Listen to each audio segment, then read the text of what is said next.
All right. Welcome back to the Moto Boogie podcast. This is the kind of review show from Lakewood, Colorado. I'm here once again in studio with my lovely daughter, Isabella. Hey, guys. And we have once again my beautiful wife doing the camera work for us tonight. So we truly appreciate her time today. So we're going to go ahead and just kind of review a little bit about the race. Honestly, some action. Unfortunately, a lot of the action was based around some injuries, which we hate to see. First off, we want to wish a couple people a speedy recovery. First one being Gillum Ferris. It's kind of a bummer. That did not look good. He was immediately crashed. Yeah. Started walking off the track. Arm looked like it was dangling. First corner. So we want to wish him a speedy recovery. We also want to wish Tom Vial. It looked like he took a really big one.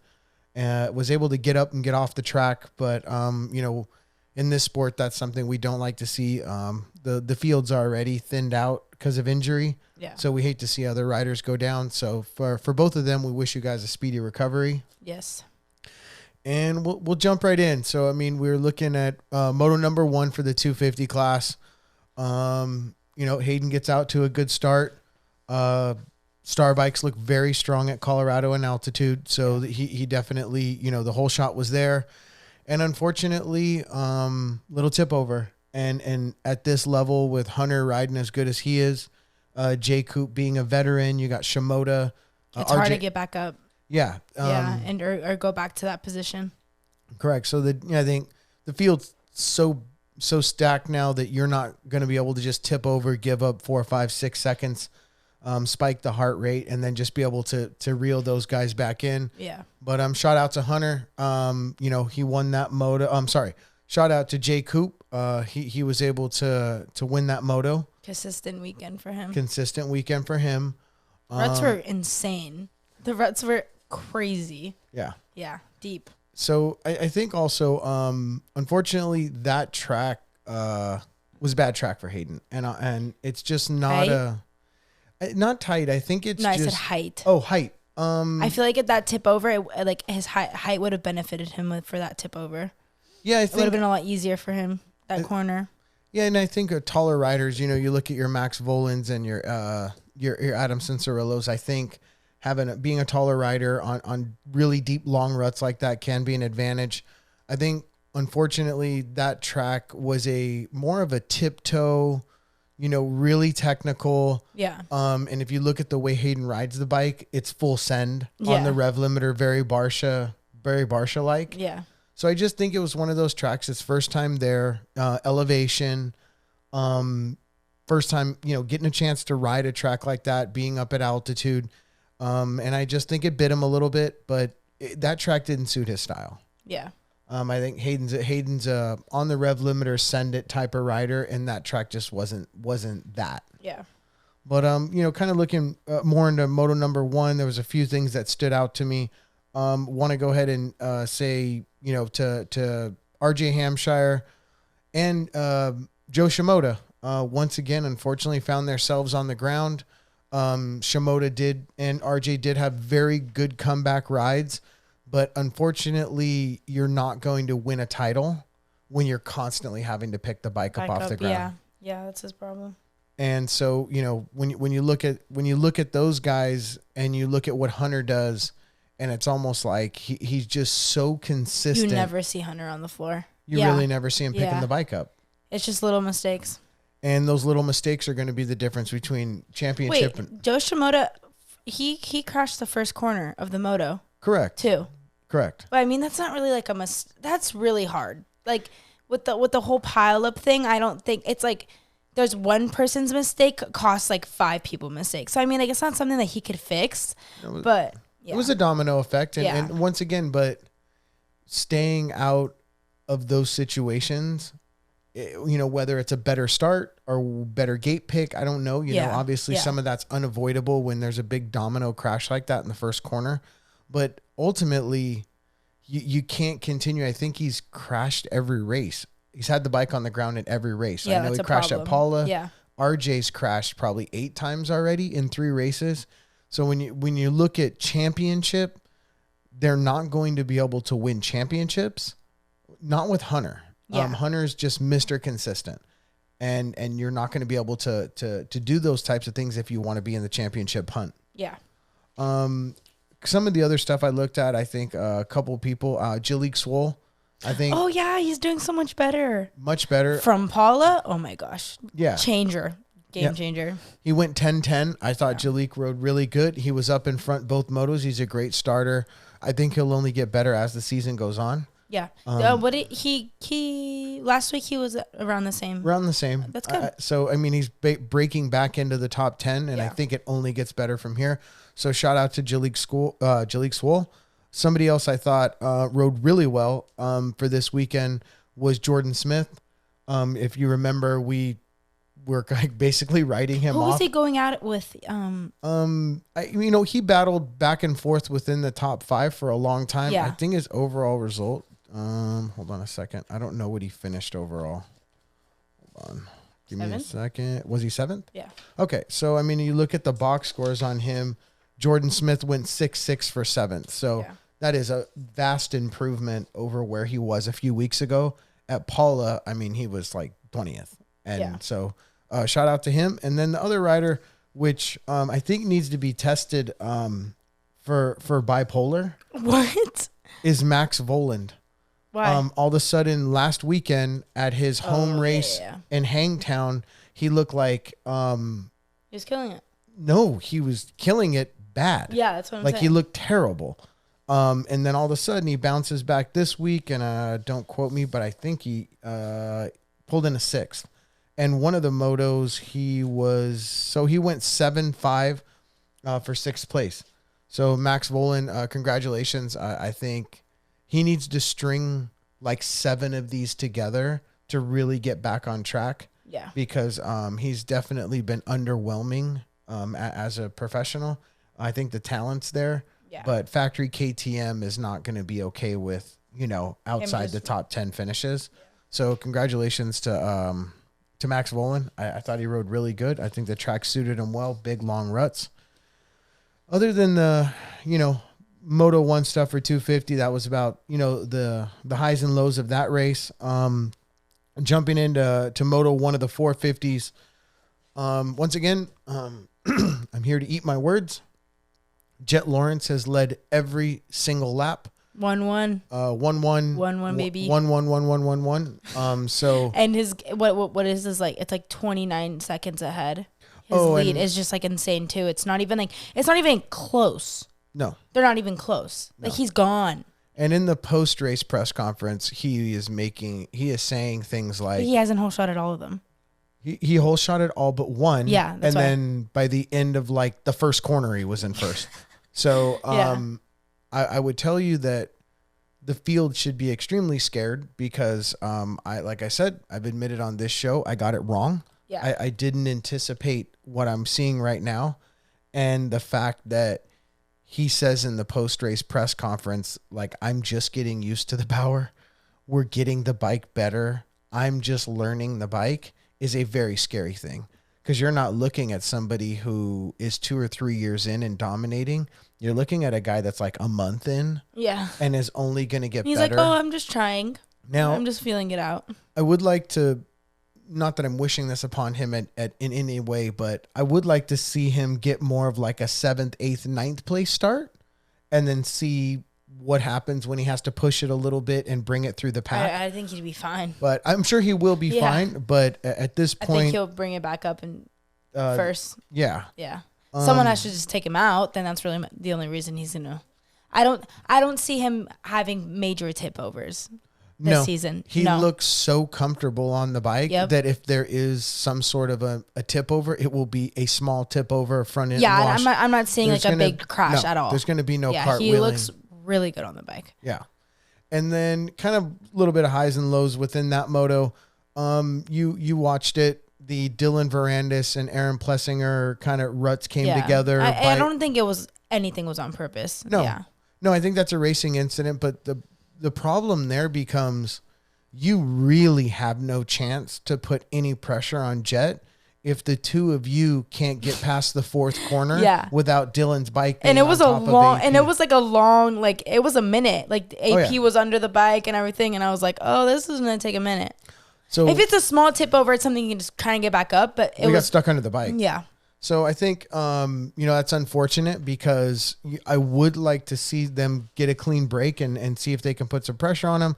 So unfortunately, the two kind of strongest riders to give a shot at him. Wait, was that first moto or second moto? That was in the first moto. Okay, but he brought it back second moto. He did, but we'll get to the second moto. But another one I can't believe it. So Ty Masterpool in the first corner, and shout out to Ty Masterpool.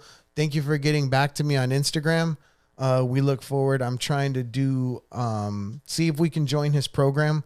I would like to say that I'm completely blown away. I don't care how depleted the field is. When a guy on a true privateer effort is chasing down factory riders and passing them, it's an amazing sight. And I think didn't it's he say big he for was the like, sport. I forgot, but didn't he say he was like, oh, I just got, cause he didn't even know he was going to be here this weekend. Correct. Yeah. So and I was like, wow. They did an interview when the race was going, and he was like, yeah, I didn't even know I was gonna come. Blah blah. I was like, damn, that's really cool. It is very cool. Yeah. And I'd like to just give it. He went 5-4 on a completely. He was like, I didn't even know what I was. I don't even know if that was. His bike. Said he was. It was his bike, but they said something about switching. They had 250 suspension on the 450. Yeah, they were barely switching got his 450 things up. suspension. Yeah, and it was So all of the teams out there that slept on Ty Masterpool, it's kind of making you eat your words now. I did make a prediction that I think if Ty Masterpool was on factory equipment, that he could beat Adam Cincerillo. Adam Cincerillo went 3-6. Ty Masterpool went 5-4. But one of the things everyone's missing from the box score, Ty Masterpool was in the first corner pileup and came from pretty much dead last in the first moto. He came from dead last to fifth. So I'm telling you right now, if he gets a better start in that first moto, my prediction would have been correct. Once again, I understand it didn't happen. Yeah. But I think Ty Masterpool on factory equipment can beat anybody in the field besides Jett. Okay. Wait. I'm just telling you, I think he's riding that well. And I think I mean 5-4 on a privateer bike. He's incredible. Putting it up there, yeah. So I hope there some sponsorships get behind him, help him build that bike better, make that bike better, help get him the parts that he needs. And I'd really like to see him continue the rest of this season as a privateer and see what he can really do with a little bit more funding behind him. So anybody out there that's on Privateer Island, I'd get with Ty Masterpool because I think he's the real deal. Other than that, I think AC rode great. Obviously AP coming off the ground, did a great job at coming back. Yeah. But once again, can't come off the ground and catch Jett Lawrence. Not going to happen. I don't see him ever passing Jett Lawrence. I don't think so either. But I think with a start, he may be able to do something worthy. Yeah. Jumping into Moto 2, we were not going to constantly go over every little thing. But I would say that I think Cooper made that mistake. Right? It's kind of those little mistakes that we're talking about that is going to prevent him from winning a championship. He had a tip over, not a tip over. It was a little bit more than a tip over. And sure enough, that opened up the door. Hunter went by and there he goes. Race over. Yeah. So it's the little things that need to be cleaned up if anyone wants to be competitive with Hunter. Deegan, second moto, he didn't get a good start. And for some reason or another, something wasn't right on his bike. I don't know exactly what it was, but even from the broadcast, watching it, the bike was very herky-jerky. His feet were constantly blowing off the pegs. And I understand some of that is rider error, but I would say just from the eye test that his setup, Star missed the setup on his bike this weekend. You think so? I know so. I mean, I've seen him ride before. I know what that bike should be doing. And the bike definitely did not look up to par with him this weekend. Yeah. The other guy, I'd say from Moto 2, Kitchen had a great ride. Finally kind of showed what he can do. I think Kitchen finished on the podium. So I'm happy to see that because those first couple rounds for Kitchen were not pretty. Kitchen got a podium? He did. He podiumed. So if you look at, your top three were Hunter, Justin Cooper, and Levi Kitchen. Shimoda rode great with a fourth. And then I think the biggest surprise of the day was Chance Hymas. Shout out to Chance Hymas. He went 11-3. He proved that if he can get a start, he can run up there. And, he's in that same group with the Deegan, Ryder DeFrancisco. Young ones. He's training with the Lawrence brothers, and you noticed some of those characteristics at Lakewood. Mm-hmm. A lot of standing up, a lot of standing through the long ruts. Yeah. Kind of, you can tell he's starting to adapt. Shoulders up, butt back. Yeah. He's starting to adapt to the Lawrence brothers style. Very clean. Very clean. He looked really good. And I was concerned about him because he hadn't come out and made the greatest showing. He has time. In his debuts. But awesome. And once again, Moto 2, RJ Moore crashing, picking the bike up off the ground again. Go. So you can't really have that happen very much. And I would tell you, did we say that RJ's gonna do good this season?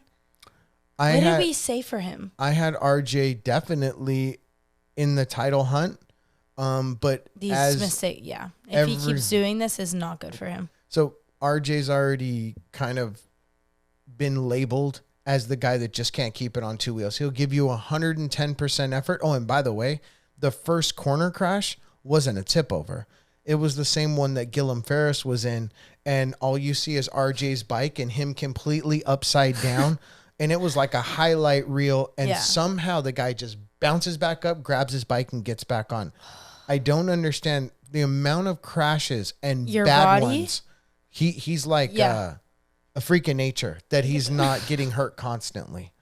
But, shout out. The speed's there, and it sucks because I do think that you look at what happened at Paula, he got a start and RJ was gone. Gone. That's why it was weird because I was like, why is he just crashing out of nowhere? Look, it's been the story of his career. And I think he's trying so hard. He wants to win so bad. Oh, so you think he's just pushing it just to push it? I think he's just, not just to push it. I'm saying he's pushing it like, okay, if I crash, I just got to push it. I'm going to give it 110%. That only works like Barsha.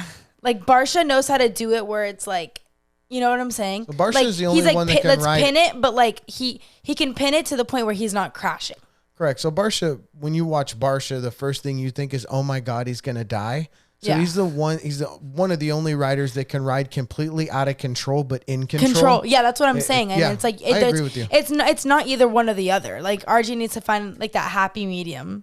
And I think what you're going to see is you're seeing some of that in Hayden, which I absolutely love. I get it. Everyone go ahead and clown me. Dirty rider. Oh my God. Well, we'll get to that, but it's from my perspective, Hayden is very, very whip, got the bike pancaked. Low, everything you want to see from a fan's perspective. Yeah. And I think when it's all said and done and he's fully developed into the rider he's going to be, I think you're going to see a lot of Barsha. And I'm excited about it. I said that like in Supercross. I was like, he reminds me so much of Barsha. On the rev limiter. Let's just do it. Yeah. So, and that's the problem is Colorado didn't lend to that style. Even it was coming down those hills. You're very light on the bike. Yeah.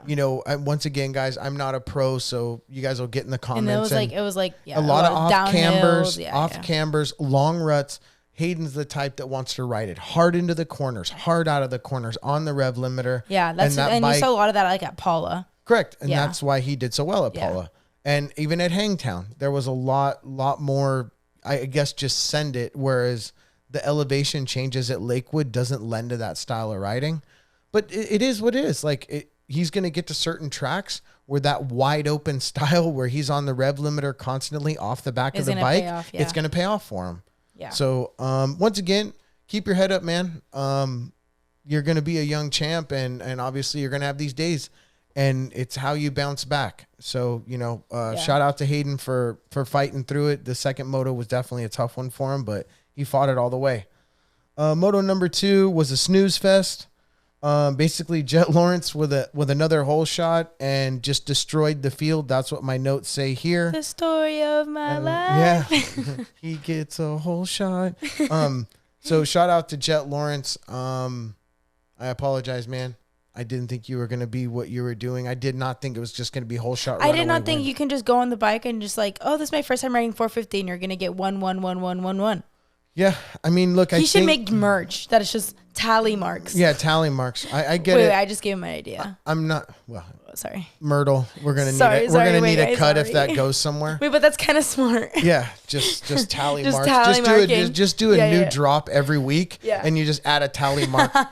But congratulations to him. I really think he's doing something very special. I'm not quite there yet, and go ahead, internet guys. You can attack me for this one. I'm not there on a perfect season yet.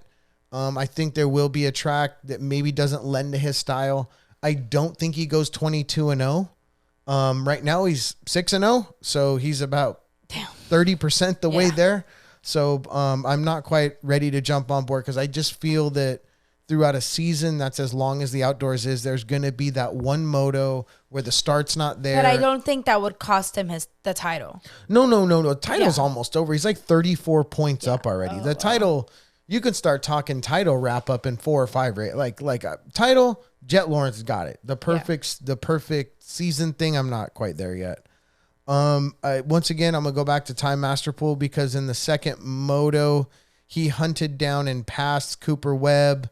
On a factory bike, he passed Dylan Verandis, if I'm not mistaken, at one point. Ty Masterpool did something in the second moto that was absolutely incredible, and I hope that a factory spot opens up. I mean, Husky doesn't have anybody on the bike right now. A Cowie only has one rider, and he's on a Cowie. I don't know when Jason Anderson's coming back. Why not let Ty Masterpool jump on some factory equipment, at least fill that seat? Dude, I would like to see that, yeah. It would just be... Especially for outdoors, because like I feel like outdoors is more his thing. It's definitely his thing. It's definitely his thing, yeah, a lot better. So like it would be nice to see him like on like a full ride for outdoors. I just think it does something special for the sport in a sense that it gives that like privateer... Yeah. What also gives that like privateer that little... ray of light that like, man, if I can really prove myself, there's a pot of gold at the end of the rainbow. Yeah. And I just feel it would be cool as like a Rocky Balboa comeback story, right? This kid that shows up with half 250 suspension, 450 suspensions in the mail on a bike that, you know, isn't a factory bike, and you're chasing down factory guys and a factory team goes, you know what, dude, we're going to reward you by letting you have a shot to ride a factory bike. I think it's good for the sport. I think it's motivating to the privateers. But to see him continue to do this all season long, and then at the end of the year, you know, he has to go back to another privateer team, it could be a little discouraging for the privateers as a whole, because you start to think to yourself, then what am I ever going to get a shot? What am I doing all this for if I'm able to get myself up there and I still don't get rewarded? If you understand what I'm saying. You think it's like more a reward, or what do you mean? It's a huge reward. Are you kidding me? The guy's going to have his bike flown there. He's going to fly to the races. He's going to have a mechanic. He's going to have a... It's so much more difficult than that, though, because it comes with like contracts and all that. It's not just like, oh, let's just give you a bike. No, but these riders have... The teams have developed contracts where you can get a 2-race deal, a 3-race deal. Oh. Okay. It's not like a basketball contract where you have to sign a 5-year contract. You know, right now, Jason Anderson's not on the bike. The kid's on a Cowie. You bring an extra bike to the race. Anderson's bike's usually sitting there for people to take pictures of. Yeah. Okay. So if Anderson ain't going to ride it, put the kid on the bike. Yeah. Let him try it. Yeah. So shout out to Ty Masterpool. For me, that was the home run of the entire weekend, was seeing him almost podium. Other than that, wasn't very much going on in the 450 class. Verandis definitely didn't look comfortable on the bike. That thing was all over the place. And the only Marchbanks, I want to talk about him. Shout out to Garrett Marchbanks for jumping off the 250. You know, I think Club, now that J Mart broke his arm really bad and they put Marchbanks on a 450. Yeah. He top 10'd. So congratulations to Garrett Marchbanks for showing up at, you know, in Colorado at altitude, jumping on a 450 and putting it in the top 10. So shout out to Club MX and him. Colorado. Kind of. That's it for the weekend. We want to go ahead and just kind of talk about this real quick.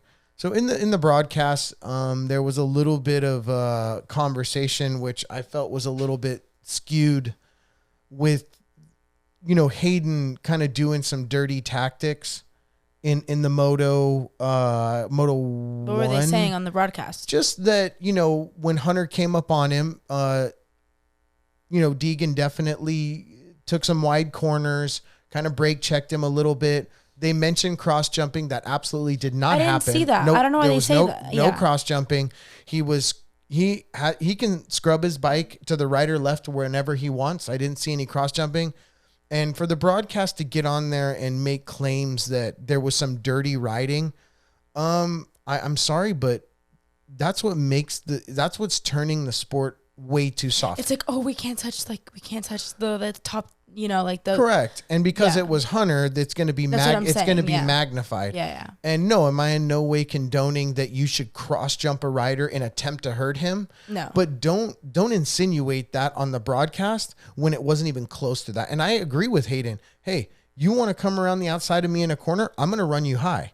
You want to try to take the same rut as me? I might brake check you. This is motocross. Yeah. And he's in a position where Hunter's probably his biggest competition. Yeah. So in his mind, I don't see nothing wrong with hey, if I run this guy high and he washes the front end, yeah, they're that's making racing. it seem like he was just he was like a lapper that did that. Correct. And it was like, no, he's trying to win. And that's a good point. Yeah. On the broadcast, you would have thought that, some lapper held him up. Yeah. I liked what he did. I get a lapper, I guess, but when it comes to the Hayden, he has a chance.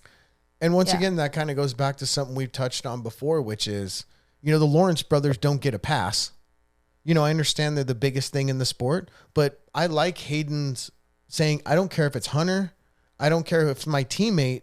I'm going to run it in on him. Yeah. So that's kind of my take on it. Yeah. Yeah. So what else? What else? I don't know. So I guess we don't have too much as far as Colorado goes. I do want to go ahead and thank everybody. We did have a large amount of signups come in for MotoBookie. We definitely appreciate all of your support on the Instagram page. We have gone live with the paid subscriptions. And so we hope, we welcome any feedback. So please feel free to let us know what you think about the app. If there's any issues going on with the app, please let us know. So, I think that's where I'm at with it. Yeah. Anything else? What's next week? Next week is High Point. Okay. So where's that? Don't quote me. I think Michigan, maybe. Yeah. I have to look it up. Damn. But High Point is definitely a race. I think we'll go to the East Coast and see how everything works on the East Coast. All right. Excited. Well, thank you. Once again, motobookie.com. Please check us out. Put your money where your mouth is. We don't do that anymore. Yeah. Put your money where your mouth is. Check us out at motobookie.com. We'll have a number of new promotions coming up. Sorry. We plan on giving out some stuff for the winners, for the podiums. We have a few companies who've decided to give us some merch, and we'll be giving those away to everybody that podiums on MotoBookie. So we hope to merch drop. We hope to give away some cool stuff. Yeah. All right. Thank you. All right. And we'll see you guys next weekend.